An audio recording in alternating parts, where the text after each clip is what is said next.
In 1206, a warrior named Temujin united the Mongol tribes and was proclaimed Genghis Khan, the universal ruler. That night, beneath the stars of the Khenti Mountains, he received a vision. A being of light and shadow appeared in his gyre, cloaked in the form of a shaman. He called himself Tengri's messenger, but he was Enlil in disguise. "You are chosen by the eternal sky," the being said.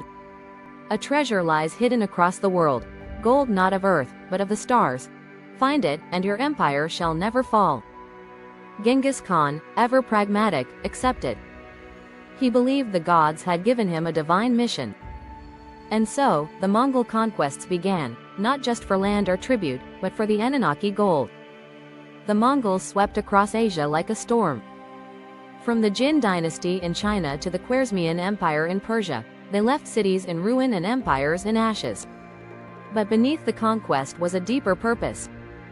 Genghis Khan created a secret order known as the Kok Tingaran Kartsag, the Hawks of the Blue Sky.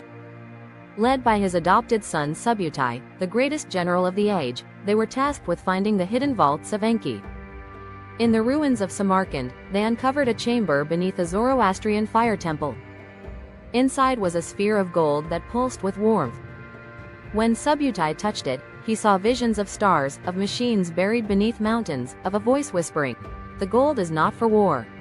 It is for awakening." But the chamber collapsed, and the artifact was lost. In 1227, Genghis Khan died. His empire passed to his sons and grandsons. But the quest continued. In the court of Kublai Khan, a new figure emerged, Altani, a Mongol-Tibetan scholar and mystic. She had studied ancient scrolls in the ruins of Dunhuang and believed the gold was not just metal, but a form of divine consciousness. She joined forces with General Bayan, a ruthless but loyal commander. Together, they led expeditions into the Himalayas, the jungles of Burma, and the deserts of Persia. In a cave near Bamiyan, they found a vault sealed with symbols that glowed when Altani chanted in Sumerian. Inside was a map, etched in crystal, showing 12 vaults scattered across the earth. But the final vault was hidden. "It lies where east meets west," Altani whispered.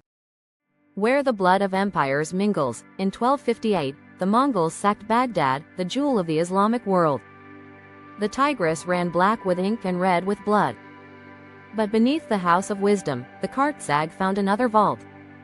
This one was guarded by a machine, an automaton of bronze and obsidian, shaped like a lion with wings. It spoke in a voice that echoed through the ages, "You seek what was never yours. The gold is not for kings. It is the seed of stars."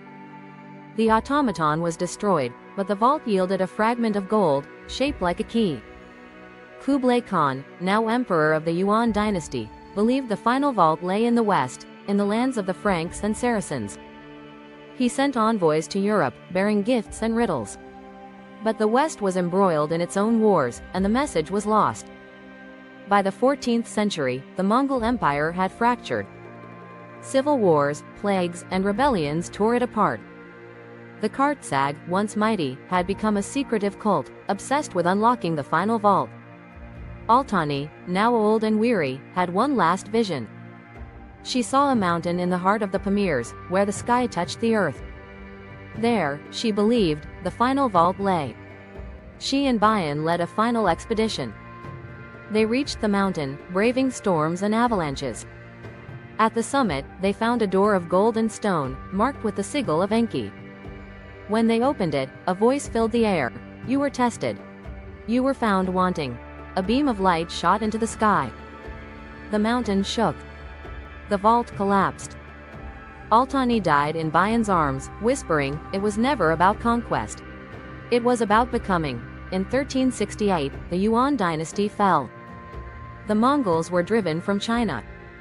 Their empire, once the largest in history, was no more. The Anunnaki withdrew. They had tested humanity through the Mongols and found them wanting. The gold remained hidden, not in vaults, but in the hearts of those who sought wisdom over war. Enlil vanished. Enki, wherever he was, smiled. The test was not over. The next empire would rise. And the hunt would begin again.